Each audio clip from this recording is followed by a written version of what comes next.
এরপরে voter list বেরোলে কালীঘাটে আর ক্যামাক স্ট্রিটে ভূমিকম্প, তার জন্য যেন তৃণমূল কংগ্রেস প্রস্তুত হয়। আমার মনে হয় লজ্জা, সামান্যতম লজ্জাবোধ থাকলে এসআইআর নিয়ে এবার বারবার করে সুপ্রিম কোর্টে যাওয়া বন্ধ করে, এসআইআর নিয়ে যে বিভ্রান্তি তৈরি করা, ভয় দেখানো, অসহযোগিতা করা এই রাজ্যের সরকার করেছে, আর কোন রাজ্যে এরকম করেনি। দুটো রাজ্য আছে যেখানে এসআইআর হচ্ছে, যেখানে ভারতীয় জনতা পার্টির সরকার নেই, কেরালা এবং তামিলনাড়ু। সেখানে তো কোনো অশান্তির খবর নেই, সুপ্রিম কোর্টে যাওয়া নেই।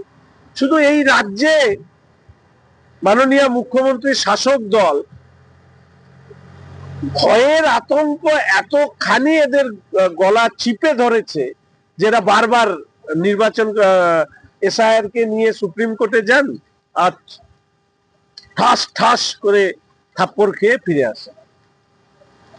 কিছুক্ষণ আগে একটা ভূমিকম্প রাজ্যের বিভিন্ন প্রান্তে অনেকেই অনুভব করেছেন, তারপরে তৃণমূল কংগ্রেসের তরফ থেকে একটা পোস্ট করা হয়েছে সমাজ মাধ্যমে, যেখানে তারা বলছে যে বিজেপি বুঝতে পারছে তাদের পায়ের তলার মাটি সরে যাচ্ছে। এরপরে ভোটার লিস্ট বেরোলে কালীঘাটে আর ক্যামাক স্ট্রিটে ভূমিকম্প, তার জন্য যেন তৃণমূল কংগ্রেস প্রস্তুত হয়। কিন্তু এই যে 60 লক্ষ নামের তালিকা এখনই পরিষ্কার হবে না, অমীমাংসিত থাকবে, শাসক দলের চাপ বাড়বে বলে মনে করে? নির্বাচন কমিশনকে এই ব্যাপারে দায়িত্ব নিতে হবে। তো আমাদের প্রথম থেকেই পরিষ্কার কথা, স্বচ্ছ ভোটার তালিকা, স্বচ্ছ সরকার। প্রত্যেক ভোটারের, বৈধ ভোটারের ভোট রক্ষা করবার দায়িত্বও যেরকম নির্বাচন কমিশনের, আবার ভারতীয় নন এরকম মানুষরা যাতে ভোটার তালিকায় থেকে ভারতবর্ষের কোনো অন্য রাজ্যে সরকার তৈরি না করতে পারে, তার দায়িত্ব কমিশনের। আমাদের তো বারবার করে বলেছি, স্বর্গ থেকে ভোট দেওয়া, duplicate triplicate voter, absentee voter, shifted voter, infiltrators, এদেরকে সরাতে হবে। আর অনুপ্রবেশকারীদের রক্ষা কবচ হিসাবে এই রাজ্যের সরকার কাজ করছে। সেই অসহযোগিতার কারণে এই 60 লক্ষ মানুষ, যেটা এখনো ডিসপোজড অফ হয়নি, যেটা বিচারপতিরা ডিসপোজড হবে, এই সমস্ত হয়রানির জন্য যদি কেউ দায়ী থাকে, তার নাম হচ্ছে মমতা ব্যানার্জি। মমতা বন্দ্যোপাধ্যায় বলছেন, যেটা এর আগে কখনো বলেননি, যে উনি বললেন যে 1,20,00,000 লোকের নাম বাদ দেওয়ার চক্রান্ত করছে কমিশন। কি বলবেন?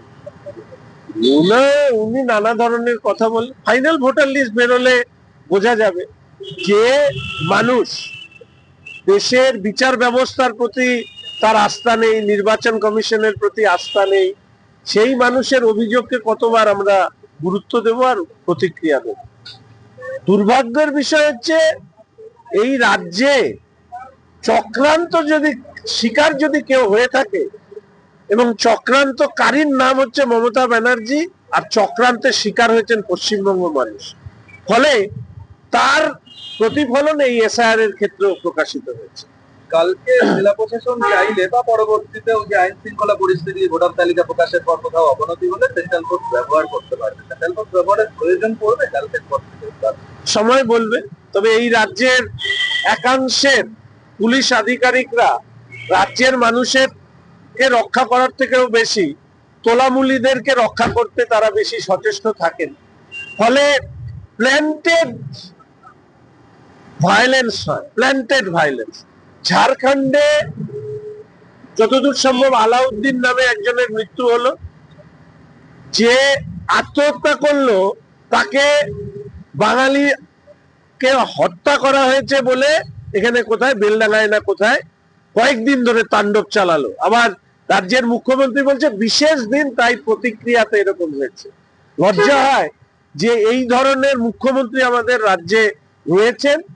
আর পশ্চিমবঙ্গের মানুষ জাতি ধর্ম নির্বিশেষে বোঝা দরকার যে জিহাদি মানসিকতা কিভাবে পশ্চিমবঙ্গের মানুষের স্পেস, তাদের যে আজকে জীবন, সংস্কৃতি, তাদের রুটি রুজি কেড়ে নিচ্ছে, সেটা যদি উপলব্ধি করতে পারেন, তাহলে মমতা ব্যানার্জি এক মুহূর্ত এই রাজ্যে ক্ষমতায় থাকার যে জায়গা, সেই জায়গা চিরতলে সিল হয়ে যাবে। তাদেরও তদন্তের আওতায় নিয়ে এসে ইন্টারভেনশন করার কথাও বলতে আছে। এই ব্যাপারে রাষ্ট্রীয় প্রবক্তারা উত্তর দেবেন।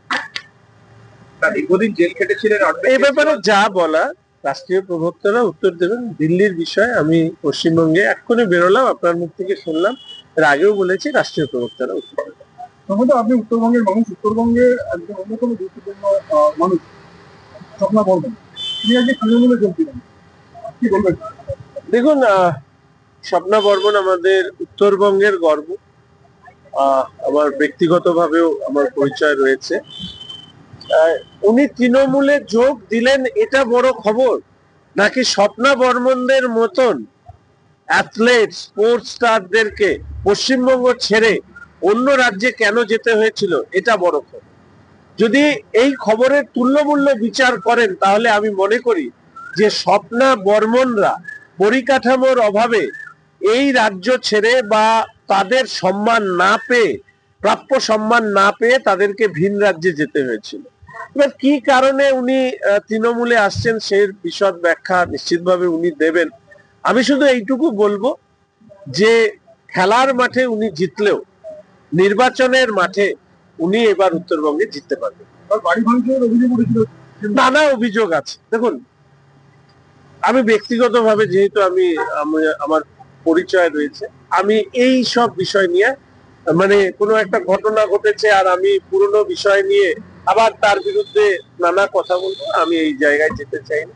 আমি শুধু এইটুকু বলবো, নির্বাচনের ক্ষেত্রে ভারতীয় জনতা পার্টি তার যে লড়াই সেই লড়াই লড়বে এবং আহ, বলতে খারাপ লাগলেও একটি কথা বলতে হচ্ছে যে নির্বাচনের পরে